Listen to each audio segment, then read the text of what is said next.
Friends మొత్తం అంతా ముగించుకొని బయటకు వచ్చేసాము. భోజనం కూడా అయిపోయింది. అంత ఫ్యామిలీ అంతా ఇక్కడ కూర్చోండారు. రండి మమ్మీ హాయ్ హాయ్ వదిన మయవా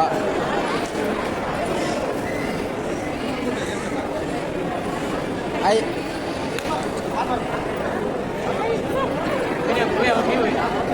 ఇంత మొత్తం కూర్చోండము. ఇంకా కొంతమంది అయితే పాతాల గణేష్ అంజేసేకపోయారు. వాళ్ళంతా ముగించుకొని వస్తామని చెప్పారు. సో మేమైతే బయలుదేరుతా ఉన్నాం ఇంకా రూమ్ దగ్గరికి. వాళ్ళు వచ్చిన తర్వాత వీడియో చేస్తాను. చూస్తున్నాను ఫ్రెండ్స్, మన ఛానల్ని కొత్తగా చూస్తున్న వాళ్ళు సబ్స్క్రైబ్ చేసుకోండి, లైక్ చేయండి, షేర్ చేయండి, కమెంట్ చేయండి. ఓకే ఫ్రెండ్స్, ఇలాంటి కొత్త కొత్త వీడియోస్తో మీ ముందుకు వస్తూనే ఉంటాను. Bye friends. బాయ్ చేయనని బాయ్. అంతేనా?